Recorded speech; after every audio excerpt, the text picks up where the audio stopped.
For years, the truth stayed hidden, the victims forgotten, the cases left cold, until science revealed what time could not. This is Decades in the Dark, where cold cases are brought back to light. It's a cold, moonless night in March 2004. The quiet hills of Montgomery, Vermont are nearly empty. Just winding back roads, old farmhouses, and the sound of the wind moving through the pines. Somewhere along Route 118, a 17-year-old girl is driving home after a long shift. Her name is Brianna Maitland. By morning, she'll be gone. And the only trace she'll leave behind is her car, backed into the side of an abandoned farmhouse. Brianna Alexandra Maitland was born October 8, 1986, in Burlington, Vermont. She grew up on her family's farm in East Franklin, near the Canadian border. Her parents, Bruce and Kelly Maitland, described her as strong-willed, independent, and fearless. She loved martial arts and trained in jiu-jitsu, but like many teens in rural Vermont, she was restless, searching for something bigger. By early 2004, she had left high school and was working toward her GED. She moved in with a close friend, Jillian Stout, and took a job at the Black Lantern Inn, a small restaurant in Montgomery. On Friday, March 19, 2004, Brianna spent the afternoon taking a GED exam, then ran errands with her mother. At a local store, something startled her. Kelly remembered her daughter suddenly tensing, her eyes fixed on something, or someone, outside the window. When her mother asked what was wrong, Brianna brushed it off. She said she needed to get home and get ready for work. Around 3:30 p.m., Kelly dropped her off at her friend's house in Sheldon. It was the last time she would ever see her. Before leaving, Brianna wrote a quick note for Jillian Stout. "Be back after work." That evening, she drove her green 1985 Oldsmobile 88 to the Black Lantern Inn, clocked in, and worked a normal shift. At 11:20 p.m., she clocked out, said goodnight to coworkers, and drove off into the darkness. She never made it home. The next afternoon, March 20th, a Vermont State Trooper was dispatched to check on a strange site along Route 118, an old abandoned house known locally as the Dutchburn Place. In the dim afternoon light, the trooper found Brianna's Oldsmobile backed into the side of the building. The rear bumper had punched a hole in the wooden siding. A piece of plywood that had once covered a window lay across the car's trunk. Inside, on the front seat, were 2 uncashed paychecks made out to Brianna Maitland. Her wallet, driver's license, ATM card, and contact lenses were still inside. Scattered on the ground nearby were loose coins, a water bottle, and an unlit cigarette. But Brianna was nowhere to be found. Assuming it was an abandoned vehicle, the trooper had it towed to a local garage. At that point, no one realized that a young woman was missing. Days passed. Jillian Stout saw the note Brianna had left, "Be back after work," and assumed she'd gone to stay with another friend for the weekend. When Brianna didn't return by Monday, Stout began calling around. By Tuesday, with no word from her friend, she finally called police. It had been 4 days since anyone had seen Brianna Maitland.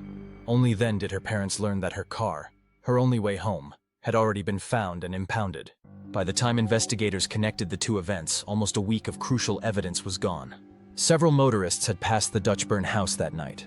Between 11:30 p.m. and 12:30 a.m., one driver saw the car with its headlights still on. Another saw a turn signal blinking. Around 4 a.m., one of Brianna's former boyfriends passed by after a night out in Canada. The car was still there, but there was no sign of Brianna. The way it sat, angled sharply into the house, lights on, doors closed, looked more like a scene staged for a movie than an accident. Investigators would later debate whether the car had been placed that way on purpose, or if Brianna herself had crashed it while trying to escape. As the search intensified, rumors began to swirl through the small Vermont towns. There were theories, some credible, some impossible to prove. The first theory centered on a drug-related abduction. Investigators learned Brianna had recently fallen in with an older crowd, some tied to drug trafficking. Just weeks before she vanished, she'd been assaulted by a former friend, Kiali Lacrosse, outside a party, badly enough to leave her with a black eye. After that fight, she told people she was scared and planned to lay low for a while. Then came a tip. Anonymous callers said Brianna was being held captive in a house in Berkshire, Vermont, rented by 2 drug dealers from New York named Ramon Ryans and Nathaniel Jackson. Police raided the home, found cocaine and stolen goods, but no Brianna. The men were arrested on drug charges, but they denied any involvement. Brianna had known both of them. Police have never publicly cleared or charged them. The second theory suggested an accidental death covered up by friends. That maybe she overdosed or was killed during a fight, and the car scene was staged to mislead police. Her valuables were left inside, but the keys were gone. The placement of the car, too deliberate, added weight to the idea of a cover-up. The third theory points to someone she knew. There were no signs of forced entry into the car. Investigators believe she might have pulled over for someone she trusted, and something went horribly wrong. Her father, Bruce Maitland, believes she may have been attacked and tried to escape, backing the car into the house during the struggle. A stranger abduction and even human trafficking across the Canadian border were considered, but no evidence ever supported those paths. Still, one thing became clear. Whatever happened that night on Route 118, it wasn't a random disappearance. It was personal. Months turned into years. Searches of the surrounding woods, ponds, and fields turned up nothing. Forensic teams combed the Oldsmobile for DNA and fingerprints, but found no immediate match.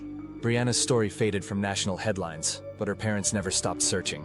In 2016, investigators announced they had recovered unknown DNA from the car, believed to belong to someone involved in her disappearance. Then, in 2022, that DNA produced a match.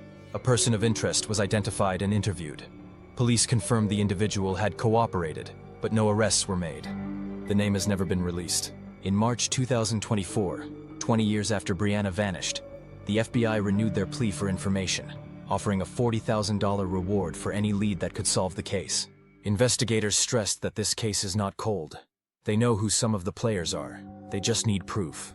Her father believes she encountered someone she knew that night, someone who pulled her car off the road and made sure she never came home. To this day, her body has never been found. Her car sits preserved as evidence, its dented bumper and splintered wood frozen in time, a silent witness to what happened that night on Route 118. It's the image that haunts Vermont, a green Oldsmobile, backed into the rotting wall of a farmhouse. A paycheck on the seat, a cigarette on the ground, and a 17-year-old girl who vanished without a trace. In the years since, technology has advanced, and DNA has cracked hundreds of cold cases. Brianna's family still believes science and persistence will eventually bring answers. They've waited 2 decades for the truth, and maybe, someday soon, science will finally tell them what time could not. This is Decades in the Dark, where science brings the past to light. Subscribe for more stories where justice never expires.